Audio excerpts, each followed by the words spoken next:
महाभारत में लिखा है कि एक बार ऋषि बद्रिकाश्रम गए तो वहाँ नारायण भगवान को श्राद्ध करते हुए देखा।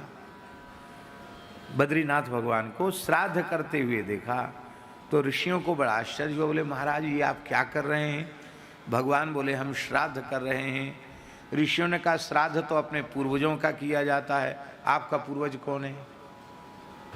भाई पिता को जल दोगे, पिता के पिता को जल दोगे, पितामह को जल दोगे, प्रपितामह को जल दोगे, पिता मातामह को जल दोगे, प्रमातामह को जल दोगे, वृद्ध प्रमातामह को जल दोगे, तो आपके न तो पिताजी के खानदान में कोई है न आपकी माताजी के खानदान में कोई है।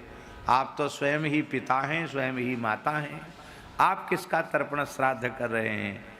तब श्री ठाकुर जी ने कहा मैं अपना ही पिता हूँ, अपना ही स्वयं ही पिता हूँ, स्वयं ही पितामह हूँ और स्वयं का स्वयं ही प्रपितामह हूँ।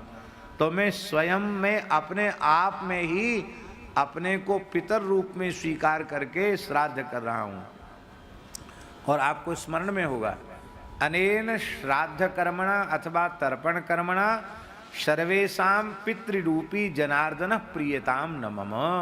सबके पितर भगवान ही हैं, इसलिए श्राद्ध कर्म से भगवान की प्रसन्नता प्राप्त होती है। अब जिस दिन तिथि होती है परिवार के किसी की तो बोले कोई ब्राह्मण बुला दो, उसको जिमा दो, हो गया। अब ब्राह्मण भी नहीं जिमाते, कहते भाई भांजे को बुला के जिमा दो। तो गामन में तो ऐसा बोलते हैं कि एक भांजो 100 बामन के बराबर है। अरे भैया भांजे जरूर जिमाओ, मैंने नहीं कर रहे, पर भांजे को आप जिमाते हो अच्छी बात है, जिमाओ, पर किसी पवित्र सदाचार संपन्न वैदिक ब्राह्मण को श्राद्ध में अवश्य भोजन कराना ही चाहिए।